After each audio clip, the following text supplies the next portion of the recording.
Welcome back, everybody. It's Tuesday, January 27th, 2026.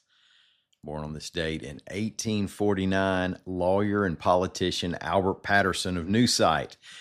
He was running for Alabama Attorney General on a platform that included cleaning up organized crime in Phoenix City, but was assassinated before the general election. Today, on Down in Alabama, remember when Tommy Tuberville said he was going to sue the heck out of the Biden administration over his phone records in the January 6th investigation?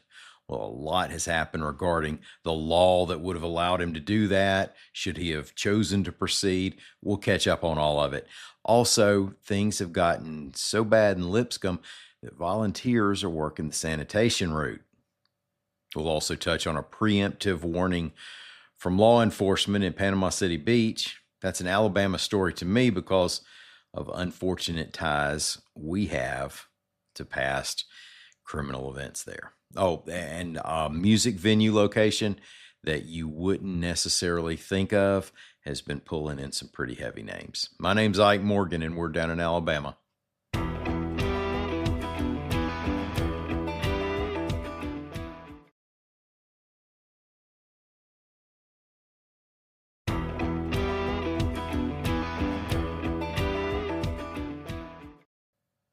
Tucked into one of the spending bills passed last week by the U.S. House of Representatives is a measure that would repeal the law that allows Senator Tommy Tuberville to sue the government over the accessing of his phone records without notification, reports AL.com's Howard Koplowitz.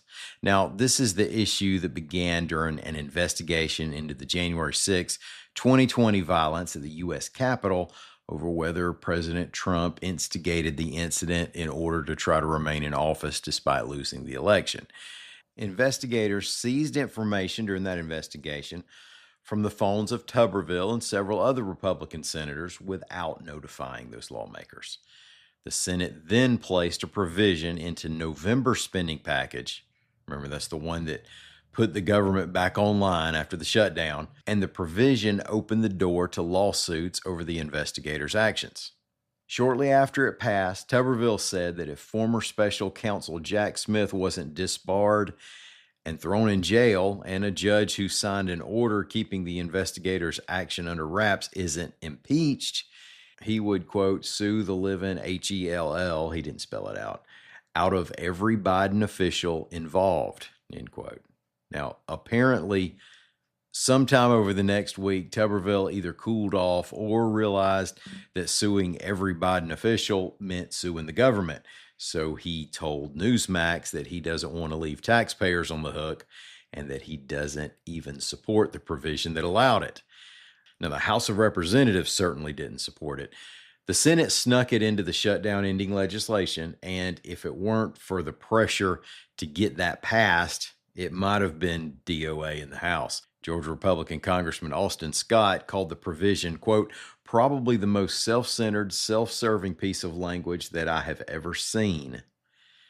Now, the House already tried to pass a repeal. I actually did in the House, 427 to nothing, but Senate Republicans blocked Democrats' efforts to pass it over there. The new spending measures that include the new repeal effort are now in the Senate, where Democrats are slowing things down over the funding of Homeland Security and the recent immigration and customs enforcement controversies in Minnesota. Well, it's about time we check in on the town of Lipscomb and the political upheaval there that has included a lawsuit by Mayor Robin Sims over district lines that led to the removal of 3 of the 5 council members. Now, that's meant that the council hasn't had an official meeting since December. And now AL.com's Joseph D. Bryant reports that AmWaste has suspended sanitation services as the city has $106,859 in overdue bills. Lipscomb political and financial troubles aren't new. Losing tax revenue because of past state raids on bingo operations certainly hasn't helped the town of 2000. Now, as for the trash, Sims reported that volunteers with the nonprofit Lipscomb Strong Foundation, which she founded in January, have picked up some 30,000 pounds of garbage. Tourist destinations love visitors. They love to see those revenues go up. They love to see those out-of-state plates stick around for a few days and then quietly get smaller and smaller on the same highway they came in on. Now, what they don't love are organized efforts to take over their towns. And on Panama City Beach during the past several spring breaks, dozens and maybe hundreds of Alabama citizens have earned criminal records. Over a single weekend in March 2022, there were 78 Alabamians arrested in that one beach town. Last year, a group of Alabama residents allegedly shot 3 other Alabama residents. And it's a shame, really. For so many years, young people would head to spring break and make all kinds of bad decisions that didn't involve shooting somebody or being arrested. Kids today don't even know how to be stupid the right way. Panama City Beach, like many other spring break destinations, has mostly put a lid on it. Now, when I was in college, they were inviting MTV and making underage drinkers pour out their beer before they cruised on down the strip. That was well before the gunfire and attempts at looting began. And this year, still in January, the Bay County Sheriff's Office says it knows about at least one planned takeover and isn't having it, reports AL.com's Patrick Darrington. The Sheriff's Office said ordinances will be enforced that in some areas, during certain times, prohibit minors from renting vacation units or entering places that sell alcohol, and there are 8 p.m. curfews with parents being held responsible. From the agency statement, quote, "We're aware of the online chatter. We know who you are, what you're planning, and what you're trying to attempt. Let's be clear, there will be no takeovers in Bay County, not our beach, not our roads, not our community. The Bay County Sheriff's Office is fully staffed, fully prepared, and yes, we have plenty of jail space. If you come here looking to test the limits, understand this, you will lose that test." End quote. Y'all plan your spring accordingly. And Sand Mountain Amphitheater in Albertville will not be overlooked among the state's music venues and fall victim to the MAPDOT status.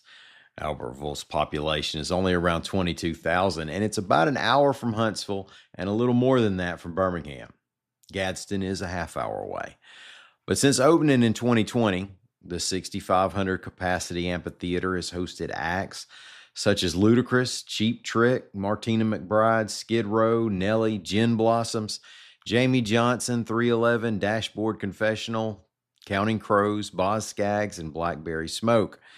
Next up is rock legend Alice Cooper on May 1st. It's part of Cooper's 20-date Alice's Attic tour. Now, for those who are maybe too young or unplugged from rock to know, Alice is a dude. That was a band name or part of a band name that he took on as his stage name.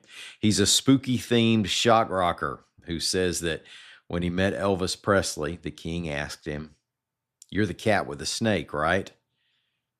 Now, Cooper's answer to that question was yes, which illustrates the image pretty well.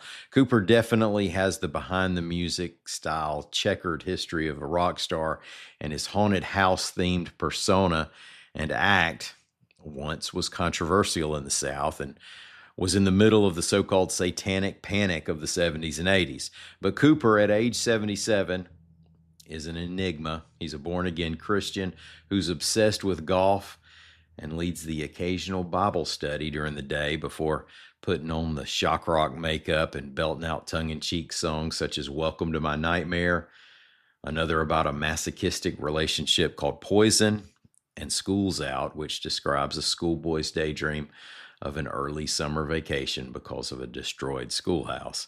Now, you gotta play the hits for the people, you know. Also, Cooper loves Full Moon Barbecue. Although all its locations are a bit of a drive from Sand Mountain, I'm sure somebody can bring some in for him. It goes down a lot better than the heads of chickens. That reference was to a inaccurate rumor, by the way. Thank y'all so much for listening to us. We're going to be back here in the morning. Until then, y'all come by and see us anytime you can on the internet at al.com.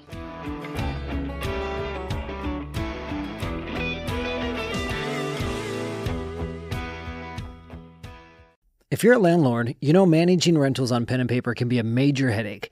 That's why there's RentRedi. RentRedi is a smarter, simpler way to collect rent automatically, screen tenants, track expenses, and keep up with tenants all in one place, so you can make time for what matters most. Try RentRedi today, risk-free, starting at just $5 a month at rentredi.com. That's RENTREDI.com.